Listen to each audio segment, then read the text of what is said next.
구하라 그리하면 주실 것이요 찾으라 그리하면 찾아낼 것이요. 두드리라 그리하면 열릴 것이니 지혜의 문을 두드립니다. 안방으로 찾아가는 명사들의 명강 초대 굿클래스. 네, 오늘은 또 어떤 명사분께서 나오셨을지 궁금한데요. 저희 중에 유일하게 자녀가 있으신 분이 루카스 씨잖아요. 네, 네, 네. 그렇죠. 혹시 그 자녀분들 출생신고 어떻게 하셨는지 기억나시나요? 솔직히 기억이 잘 안 나고요. 아, 그 아이가 네. 세 분이시라고. 네. 근데 이제 기억이 안 난다는 이유는 이제 그게 뭐 중요하지 않다는 얘기는 아니고 아무 문제가 없었기 때문에 아. 예, 그래도 기억이 안 나는 것 같은데 같이 가서 하지 않았나? 보통 이렇게 루카스 씨처럼 출생신고에 큰 어려움이 없는 게 당연하지만 네. 또 반대로 큰 어려움을 가지고 계신 분들이 있다고 합니다. 혹시 그게 누군지 예상하시나요? 영진 씨? 혹시 뭐 미혼모 미혼모. 혼자서 네. 이렇게 뭘 하려고 하면 좀 불편할 것 같아요. 방금 같이 갔다 그러니까. 네. 예. 정답은 바로 미혼부 가정입니다. 아, 미혼부. 미혼부. 네. 네, 오늘의 명사는 출생신고조차 어려운 미혼부 가정의 목소리를 높이고 사랑이법 개정을 위해 앞장서신 사랑이 아빠 김지한 대표님 모셨습니다. 안녕하세요. 반갑습니다. 네, 안녕하세요. 네, 안녕하세요. 김지한입니다.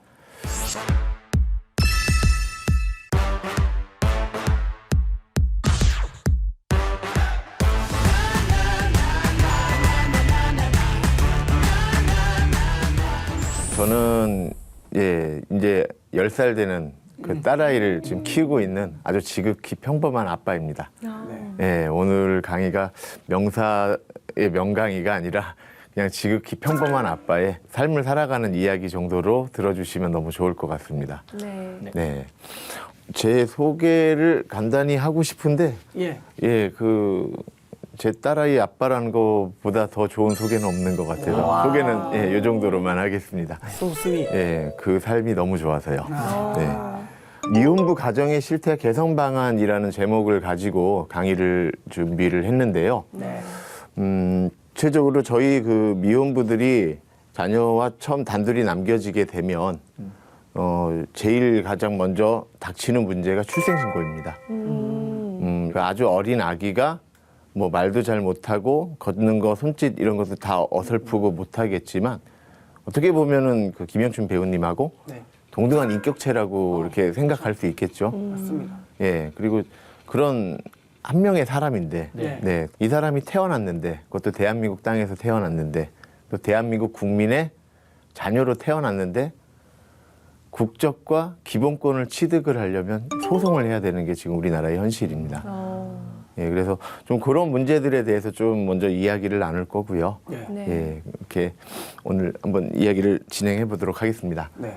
예, 미혼부 자녀 유형이라고 적어놨습니다. 요거는 이제 뭐 아이들의 유형을 나눈 기준은 네. 그 아이들이 어떤 소송을 해야 되는지에 따라서 그 좀 처한 상황에 따라서 좀 구분을 해봤습니다.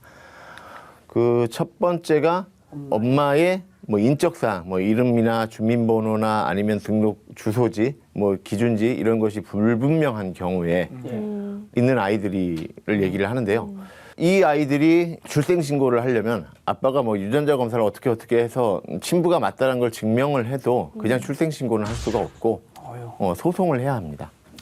예, 일단 그 우리나라 저희 가족관계 등록법이라고 해서 이제 이런 출생신고를 하고 뭐 주소를 뭐 정하고 그다음에 또 아빠가 누구인지 엄마가 누구인지 뭐 자녀가 누구인지 이런 것들을 정리하는 그런 법이 있는데 그 법에서 이제 제일 처음 하는 게 출생신고인데 그 출생신고를 하려면 엄마나 아빠가 와서 출생신고를 하면 된다라고 하고 있어요. 법에는. 그런데 이렇게 혼인하지 않은 상태에서 태어난 아이들의 경우에는 엄마가 와서 해야 된다라고 딱 명시를 해놓은 거예요. 예, 그렇게 가족관계 등록법이라는 그 법 안에 딱 그 문장이 들어가 있으니까 혼인하지 않은 아빠는 이 아이와 함께 살아가려면 그리고 내가 이 아이의 아빠예요. 그리고 그 아이가 이 사람이 내 아빠예요. 해서 함께 살아가려고 하면 재판을 통해서 그걸 허락을 받아야 되는 상황입니다. 이겨야 되네. 네. 재판 대상이 누가 되는 거예요? 그 네? 소송에? 나라랑 그 나라의 재판을 거는 그렇죠. 거예요? 예, 그러니까 이 가정법원이라는 법원을 대상으로 이제 재판이 진행이 되는 거죠. 네. 두 번째는 이제 요즘 좀 많아진 건데요. 그 엄마가 외국인인 경우. 근데 이제 그 엄마가 뭐 이렇게 합법적인 체류자예요. 우리나라 남성이 외국 여성분과 결혼을 하려면 그 외국 여성분이 해당 국가에서 미혼인이라는 증명을 하는 서류를 떼와야 되고 그리고 그 서류를 떼어와야지만 혼인신고를 할 수가 있고 네. 그 혼인신고가 선행이 돼야지만 출생신고를 할 수가 있어요. 근데 뭐 이제 작년, 재작년 뭐 이렇게 그 2, 3년 전 같은 경우는 코로나 때문에 외국 왔다 갔다 하는 게 쉽지가 않았잖아요. 그쵸. 뭐 한 번 나가면 몇 주씩 걸렸고 예. 뭐 또 약간 좀 그 저희 나라보다 이렇게 행정적인 체계가 잘 이렇게 안 돼 있는 경우에 국가 같은 경우는 들어가고 나오는 것 자체가 더 시간이 오래 걸리고 이런 서류 하나 떼는 게 엄청 어렵다고 하더라고요. 또 뭐 덜어는 이제 자기 부모님한테도 알려야 되고 국가에 가서 그 필요한 서류들을 떼오고 뭐 하겠다고 해서 해당 나라로 갔는데 그 뒤로 그냥 소식이 끊기는 경우들이 또 상당수가 있었고요. 요게 또 요즘 많아지고 있는 추세예요. 저한테 상담이 제일 많이 들어오는 부분 중에 하나가 이제 엄마가 외국인이신데 예. 불법 체류자이신 경우죠. 예, 그러면 이분 같은 경우는 또 엄마가 불법 체류에 그 관련 그런 뭐 행정적인 문제를 해결을 하셔야 되는데 통상 뭐 적게 나오시는 분이 벌금이 1,500에서 뭐 한 2, 3천만 원까지 나오시더라고요. 이제 자기 불법 체류적인 그 문제를 해결을 하고 그러고 난 다음에 이제 합법적인 체류 뭐 신분이 되셨으니까 다시 그 해당 본국에 가서 또 필요한 서류를 떼어 오셔야 되고 복잡하구나. 예, 뭐 물론 대사관을 통해서 할 수 있다라고도 하는데 예. 그 대사관을 통해서 되는 나라가 뭐 이렇게 미국이나 영국이나 뭐 이런 좋은 나라 말고는 나라. 예, 좀 잘 안 되더라고요. 그래서 이런 것들은 현실적으로 경제적인 문제도 있어서 예, 같이 살고 있지만 마치 없는 것인 것처럼 사는 경우들도 좀 있고요. 예. 그나마 다행스러운 건 뭐 서류상으로는 엄마가 없다라고 되어 있지만 그래도 현실 속에서 엄마와 아빠가 그래도 같이 아이를 사랑해주고 키워주고 있으면 그나마 좀 또 다행스럽게 보이는 좀 아이러니도 있습니다. 이게 이제 최근에 이러한 경우가 좀 바뀐 경우인데요. 네, 저희 그 아까 말씀하셨던 그 사랑입법이 네. 뭐 2015년도에 처음 이제 만들어져서 시행이 됐고 그리고 그 사이에 한 2번 정도가 그 개선이 됐어요. 뭐 좀 업그레이드가 됐다라고 표현하는 게 맞을 것 같은데 그 첫 번째는 그 모의 인적 사항 중에서 이름도 몰랐어야 됐어요.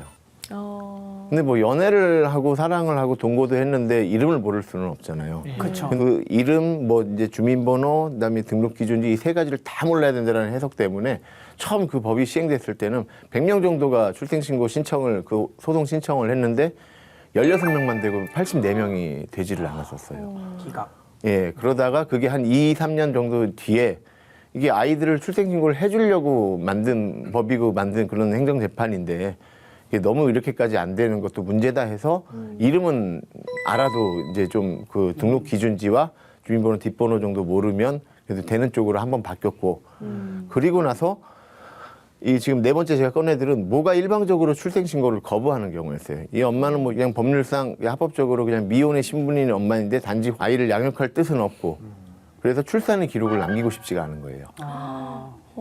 예, 그래서 일방적으로 이렇게 출생신고를 안 해주시는 경우가 있어요. 근데 이게 불과 작년까지만 해도 재판도 할 수 없는 상황이었어요. 아, 이건 그냥 예, 절대 안 그냥 되는 아무 방법이 없었어요. 이런 경우에 저는 일단 그 아빠랑 아기를 데리고 뭐 그 해당 지역 경찰서 여성 청소년계 같은 데를 가서 그 엄마를 대상으로 이제 아동학대라고 좀 이렇게 신고를 했죠. 근데 이 신고 자체도 경찰서마다 받아주는 데가 있고 받아주지 않는 곳이 있고 왜냐하면 이렇게 출생신고 안 해주는 것이 아동학대냐 아동학대가 아니냐를 가지고 판단을 못 하시는 거예요. 그래서 가서 좀 설득을 해야 돼요. 이 아이를 출생신고를 안 해주면 이러이러한 상황과 이러이러한 위험에 처합니다라고 좀 구체적으로 자세하게 설득을 하면 그 설득이 이루어지면 신고가 되지는 거죠. 예. 근데 그렇게 신고가 돼져도 이제 이게 검찰로 송치가 돼요.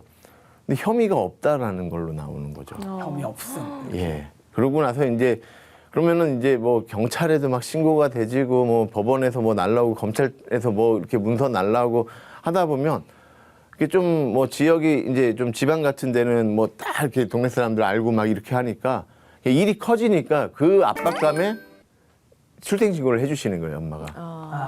그러니까 뭐 법적으로 뭐 어떤 행정 절차로 이게 되는 게 아니라, 예, 그리고 뭐 누군가가 강제해서 되는 게 아니라, 예, 이랬던 것이 작년에 바뀌었는데 출생신고를 거부를 하거나 뭐 이제 필요한 서류, 뭐 출생증명서라든지 뭐 이런 서류를 제출하는 거 협조를 하지 않으면 그러면 바로 그 사랑입법을 통해서 소송을 할 수 있게끔 해주고 있습니다.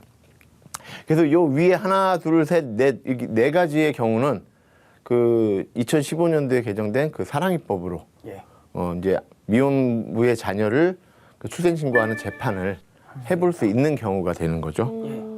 조금씩 그 법을 통해서라도 이제 아이들이 출생신고 할 수 있는 길이 열려서 또 그 법에 해당되는 아동들의 범위가 넓어져서 좀 다행스럽게 생각하고 있습니다. 이런 경우가 또 은근히 많아요. 혼인 관계가 이미 파탄이 나 있어요. 예. 근데 문제는 뭐냐? 경제적으로 여유가 없고 시간적으로 여유가 없고 정서적으로 여유가 없다 보니까 이혼 절차를 못 밟으신 거예요. 이제 그러다가 이제 누군가를 다시 사랑하시게 되고 그러다가 이제 자녀가 만들어지게 되면 이런 경우에는 위에 사랑입법에 해당이 안 되는 거예요. 네, 이런 경우에는 뭐 친생부인에서나 친생자 부존재 확인해소 같은 거를 통해서 좀 다른 소송을 해야 되고 그 소송은 아직도 1년 이상 걸리는 좀 긴 소송이 되고 있죠. 그 좀 요거에 대해서는 좀 그런 생각을 해보실 필요가 있을 것 같아요. 그 우리나라가 사실혼은 쉽게 인정을 하잖아요. 네. 예. 사실혼이라는 단어 다 들어보셨죠? 네. 그럼 사실이혼이라는 단어는 들어보셨나요? 아니요. 네. 사실이혼은 사실혼만큼 이렇게 흔치가 않다라는 거죠. 그러니까 쉽지도 않고. 맞아요. 예, 현실 속에서 이혼한 거나 다름없는데. 뭐 예를 들면 가정폭력을 당하신 여성분이 있어요. 심하게 가정폭력을 당해서 도망을 가셨어요. 그러다가 같은 지역으로 도망을 갔더니 며칠 있다가 발각이 되신 거예요. 그래서 다시 잡혀 들어가세요. 또 가정폭력을 당하세요. 그래서 이제는 아무도 모르는 정말 타지로 멀리 이렇게 도망을 가셨어요. 근데 아무리 많이 배우시고 잘 뭐 이런 법적인 상식이 많으신 분들도 그렇게 좀 심한 가정폭력을 당하시면요. 자존감이 무너지시면서 뭐 이렇게 뭐 멘붕이라고 하잖아요. 그렇죠. 그런 공황 상태가 오시면서 그런 폭력을 당하면 바로 경찰서를 가서 뭐 병원에 가서 상해 진단서 띄고 이런 가정폭력 당한 걸 신고를 해서 증거를 확보를 하셔야 되는데 그냥 그 무너진 자존감에 그 비참한 심정에 정말 막 그 자기 자신이 뭐 때린 사람보다 자기 자신이 더 원망스럽대요. 그래서 그냥 어느 골방에 처박혀서 혼자서 그냥 그렇게 멍하니 몇 날 며칠을 지나다 보면 몸에 있는 증거가 다 사라져 버리는 거예요. 그럼 그 여자분은 그냥 자기 혼자 알아서 그냥 가출해버리신 대려 유책 배우자가 되시는, 예, 이렇게들 해석들을 하시고 그러다 보니까 본인이 이혼을 못 하시는 거예요. 그쪽 상대방이 안 해주시면. 뭐 이런 거에 이렇게 발목이 잡혀서 이렇게 딱 아무것도 못 하시고 새 출발을 못 하시는 그런 분들도 계시죠. 그리고 또 이런 실수를 하시는 경우들이 있어요. 이제 보통 그 엄마가 이혼 소송 중에 누군가를 만나신 거예요. 그래서 이혼 판결을 받기 전에 아이가 출산하거나 이혼 판결을 받았는데 판결일로부터 300일이 지나기 전에 다른 남자의 아이를 출산을 하면 이 태어난 아이는 그 소송 중이었던 법적인 남편이나 전 남편의 아이가 되는 거죠. 그리고 이 아이가 법적인 남편의 아이가 아니다라는 또 소송을 해서 거기서 빠져나와야 되고 그리고 실제 신생부랑 다시 가족관계를 묶어야 되는 좀 복잡한 절차를 해야 되는데 이게 좀 은근히 많아요. 예, 예. 근데 뭐 어쨌든 간에 지금까지 다 들어보시면 뭐 엄마의 행위가 문제가 됐거나 아빠의 행위가 문제가 됐거나 뭐 어쨌든 법에 부딪히는 부분은 엄마는 아빠였단 말이에요. 근데 태어나서 말 한마디 해본 적 없고 별다른 행동도 하지 않은 아이가 재판을 받는 거예요. 그렇죠. 지금 제가 말씀드렸던 이 모든 상황에 대해서 그 재판을 받아야 되는 주체가 아빠나 엄마가 아니라 바로 아기입니다. 이때 아빠나 엄마의 역할은 대리인밖에 안 돼요. 예. 그러니까 태어났는데 이 대한민국 땅에 대한민국 국민의 아이로 태어났는데 소송부터 해야 돼. 예, 소송부터 해야 돼요. 다른 집 아이들은 누구나 다 태어나면 그 기억도 못할 정도로 간단하고 쉬운 절차로 출생신고를 했음에도 불구하고 이 아이들은 가정법원이라는 국가기관을 상대로 소송을 해야지만 재판을 해야지만 예, 국적과 기본권을 취득할 수 있다라는 아주 불합리한 예, 아주 부당한 상황에 처해 있습니다. 이 앞서 얘기했던 사랑이법은 그나마 좀 간소화되고 시간이 짧은 소송이에요. 그래서 짧게는 한 2, 3개월, 길면 한 5, 6개월 걸리는 소송인데 이게 있다고 해서 이 아이들의 문제가 해결된 건 아니에요. 그 사랑이법에 해당되는 아이들도 재판을 받을 수 있는 기회가 생긴 것뿐이지 출생신고를 해주겠다, 기본권을 주겠다, 국적을 주겠다가 아니에요. 이조차도 아이들은 재판을 받아야만 해요. 근데 이 재판을 받아야 된다라는 상황 자체가 그 헌법의 기본 이념인 기본권과 평등권에 대단히 부딪히지 않나 하는 생각을 해서 이 부분에 대해서는 지금 그 1년 반 전에 헌법소원을 진행을 해놨는데 아직 결과가 안 나고 있습니다. 그래서 좀 좋은 결과 나도록 많이 좀 응원도 해주시고 기도도 해주시면 감사하겠습니다. 네. 저기 네. 지금 이렇게 네. 소송을 하고 나면 예. 승소가 될 확률이 꽤 높은 편인가요, 그래도?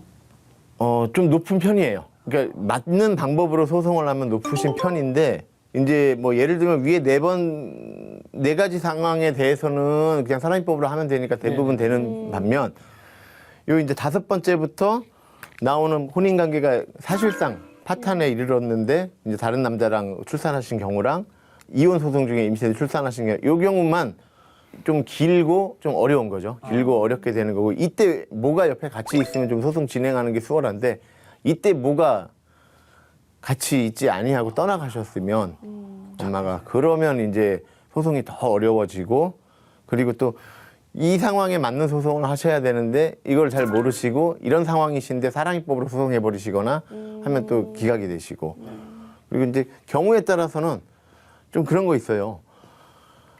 그 엄마가 떠나간 경위, 아이가 태어난 경위, 그러니까 아빠랑 엄마랑 어떻게 만났고 그래서 어떻게 뭐 연애 생활을 하다가 아이가 태어나게 됐고 그럼 아이가 태어나기 전이냐 그 뒤냐에 그 어떤 갈등과 뭐 어떤 상황에 의해서 둘이 헤어지게 됐고 헤어지면서 연락 두절이 어떻게 됐고 그래서 모의 인적 사항을 모를 수밖에 없는 이유를 되게 충분하게 납득을 될 만큼 설명을 해드려야 돼요. 근데 뭐 해야 되는구나. 근데 법을 이렇게 굳이 좀 많이 공부하신 분 아니고서는 이게 정말 일반적으로 어렵거든요. 예, 뭐 학력과 관계없이 이게 생각보다 쉽지 않다 보니까 그런 전체적인 경위와 진술을 하는 과정에서 좀 이걸 뭐 이렇게 순서라든지 뭐 아니면 뭐 이런 내용이 이렇게 좀 부실해서 뭔가 판사님이 읽었을 때 가정법원이 읽었을 때 내용이 좀 납득이 안 된다, 뭐 좀 이해가 안 된다 이러면은 좀 기각되는 사례들도 좀 있습니다. 그래서 그럼 기각이 되면은 네. 재소송을 하거나 그렇게 또 하나요, 많이? 그러니까 어떻게 출생신고 안 될 수도 있나요? 그럼 만약에 안 되면 어떻게 해요, 그 아기는? 아기는 이제 출생신고가 안 되면 또다시 이제 존재하지 않는 아이로 그 국가에는 존재하지 않는 그냥 그렇게 다시 돌아가는 거예요. 이 아이가 출생신고가 가정법원으로 기각당했다고 해서 네. 뭐가 이제 어떻게 되는 그런 게 없이 이 아빠의 의지만 가지고 다시 출생신고를 다시 소송을 해볼 것이냐 말 것인가는 이 아빠의 의지에 달려 있어요. 근데 아이가 출생신고가 안 돼서 주민번호가 없고 뭐 국적이 없고 기본권이 없으면 어린이집을 못 가는 거예요. 뭐 다른 아이돌봄 서비스를 받지를 못하는 그렇죠. 거고. 아무것도 할 수 그럼 아이를 아빠가 온종일 데리고만 있어야 되니까 그 지켜보고 좀 돌봐줘야 되잖아요. 어느 정도 아이가 뭐 한 대여섯 살이라 돼야지 좀 예. 그때까지는 일을 못 하시는 거죠. 그럼 이제 경제적인 악순환에서 그리고 또 이 상황 자체가 이 또 아빠에게는 성인 남성에게는 또 상당히 우울감을 줘요. 그렇죠. 대부분 미안해지고. 아이한테 너무 미안하거든요. 그리고 자기 상황이 너무 원망스럽거든요. 네. 특별히 큰 죄를 지지도 않았는데 예, 막 재판을 해야 되고 내 아이가 막 이런 막 여러 가지 복잡한 신경쓰 근데 계속 경제적으로 악순환이 돌아가고 그렇죠. 중증 우울증에 빠질 수밖에 없다라는 거죠. 맞아. 그러다 보면 좀 잘못된 무서운 생각에 빠져들어요. 그렇죠. 그렇죠. 네. 사람이. 뭐냐면 그러니까 그 주민번호 13자리 그 숫자 13자리만 있으면 되면 해결되는 문제가 그게 없다 보니까 내가 아빠로서 자격이 있는지 아빠로서 자격을 본인 스스로가 의심을 하게 되고 이 아이가 나랑 같이 살면 굶어 죽을 것 같고 이 아이가 나랑 같이 살면 병에 걸리거나 다쳐도 치료도 못 받을 것 같다라는 거죠. 불안하지. 그러다 보면 양육을 포기하시는 거예요. 책임감이 없어서 사랑이 부족해서 부성애가 부족해서가 아니라 아이가 위태로워질까 봐. 이 아이를 지키는 최선의 방법이. 정말 쉬운 방법으로는 아빠가 범죄자가 되면 돼요. 아이를 경찰서나 뭐 이런 뭐 그런 보호시설이나 이런 관공서 앞에다가 아이를 유기를 하고 가면 돼요. 영화 뿌로커 같다. 네, 그렇게 유기를 하면 이 아이는 금방 주민번호가 생겨요. 그럼 또 바로 나와요? 예? 주민번호가? 뭐 조금 뭐 이렇게 절차에 따라 틀릴 수는 있는데 신기하네, 그것도. 뭐 빠르면 2, 3주면 나와요.